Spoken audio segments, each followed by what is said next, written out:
So we are going to go in the order of GLMV because I have totally no imagination. So that means that Cindy Hebda has to go last, and I apologize to her. So we'll start with Mayor Wysocki from the Village of Green Oaks. So Bernie, come on up.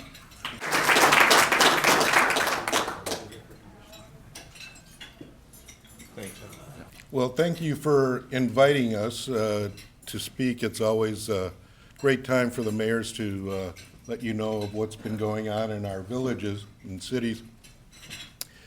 I represent Green Oaks, which is the G of the GLMV, kind of the engine that propels this organization.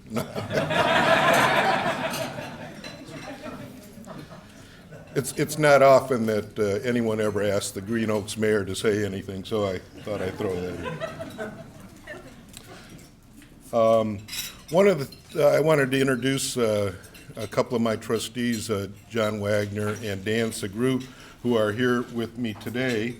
And I also wanted to let you know that our new representative to GLMV is old hand Don Peterson, who will be back on your board. We're very happy to have Don represent our community. So the outline of the topics that we have is that we were voted as the Stormwater Management Community of the Year this past year. I want to talk about the Dorsey Conservation Area, our Roundout TIF District, the Jamaican Gardens redevelopment, the Jessup facility as part of the TIF district, the annexation of the Sheridan at Green Oaks, which is the old Hilltop Sanitarium, talk about our schools, and Aaron Lawler always asks me to mention that we don't have a village real estate tax. So if you could turn the next one. This past winter, we received the Stormwater Management Community of the Year Award. This is actually something that having a very cohesive board has allowed us over the last 10 years to develop a plan to deal with flooding and stormwater drainage. Our community, like all of yours, is like a tabletop. It's very flat. And to deal with stormwater and rainwater becomes a huge issue. This was actually 6 huge projects that we would leverage the assistance of grants and our funds together to do the different projects. You could transfer that. That's our team of dedicated officials, along with Ann Main, our county rep there, and our engineers, RHMG.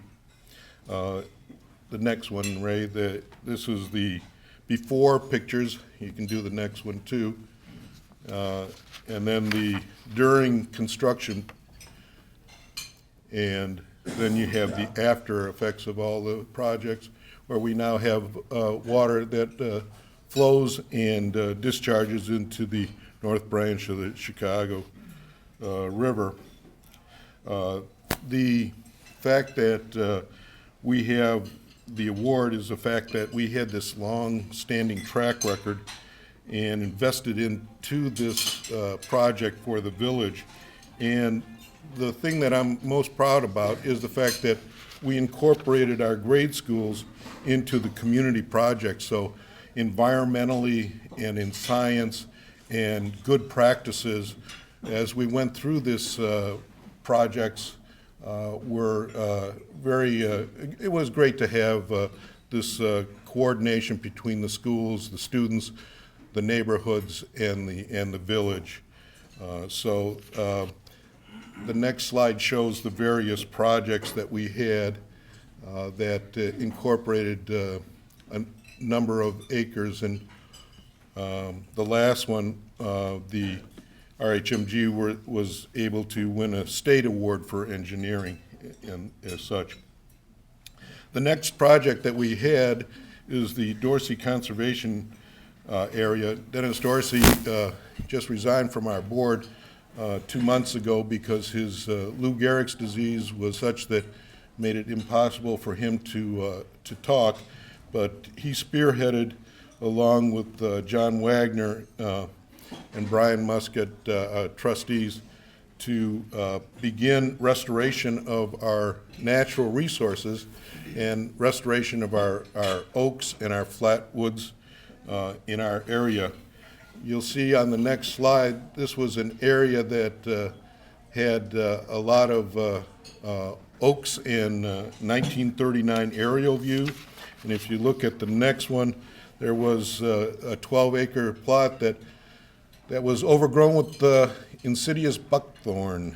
And what was very heartwarming was the fact that this was all taken care of by volunteers. We had 46 stewards that helped to cut down the buckthorn and remove it. Over 465 hours were spent by our citizens to remove and make a difference in our conservation area. And we were recognized by Conserve Lake County as one of their most leading projects as a healthy living organization. So the next area that I want to talk about is the fact that there is the before, and then on the right you see the after. We were able to pass a TIF ordinance in our community, tax increment financing for the Roundout area. I can't help but think everyone is familiar, at least with the Roundout area along 176, there to the east of the tollway, that needed their blighted area to be rehabbed. With the advent of the TIF ordinance, we were able to get all of the taxing bodies and all of the businesses in that area to agree to the TIF increment financing.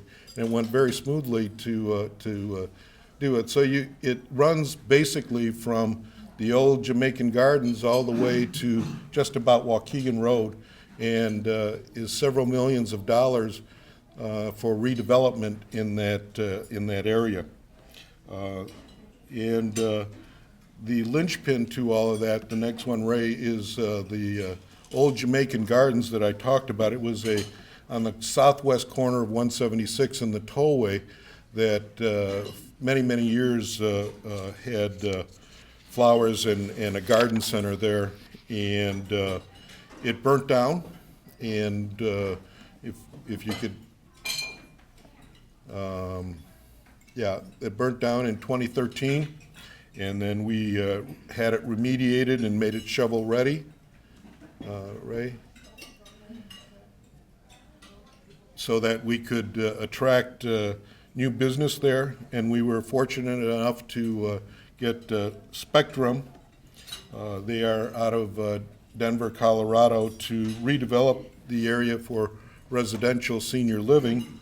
It's a multi-million-dollar project that'll start this year with if you can turn the next one there, that'll be the view of the senior housing there. In the back, there will be several townhomes for people who need less assistance, and then there will be 2 to 3 floors of assisted living at that location.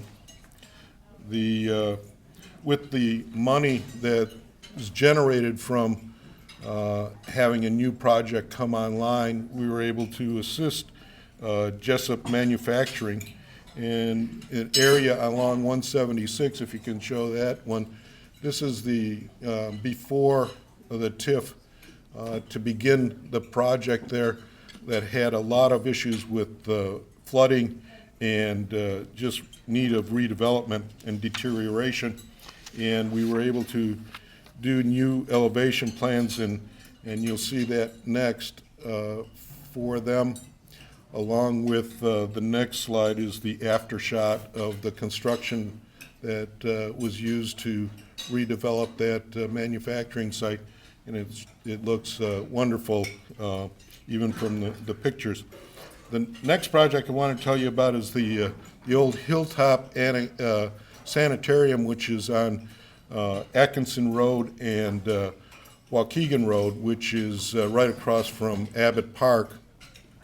And this is another senior living center, 17 acres, that was annexed to the village. A developer agreement was put together to aggressively have this multi-use facility, which will, if you see there,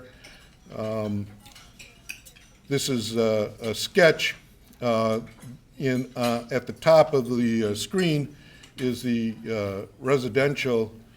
At the bottom of the screen is the residential area, and in the towards the left will be the townhomes again for people who are able to live independently.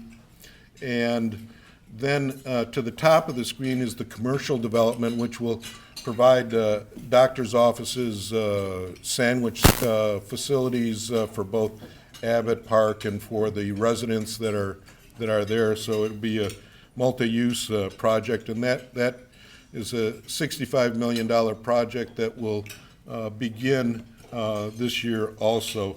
We've just signed all of the agreements to move forward with that. Lastly, I want to talk about our great schools, and it's District 68, which is Oak Grove School, and District 72, which is the Roundout School. Year in and year out, they are in the top 5 districts in the entire state in schools, both reading and math. In the next slide there shows that Oak Grove spends $16,000 per student, and 86% are above the ISAT standard compared to the statewide standard, which is 58%. And Roundout, on the next slide, shows the fact that they spend $25,000 per student and has 80% of their students who exceed the ISAT state standard compared to the 58% statewide. And the last slide that we have is our tax bill, which shows our community's zero tax levy. And we're happy to be able to balance our budget and to have a AAA rating for our community. And I want to thank you all for your attention, and I'm glad that I was able to meet with you today. Thank you.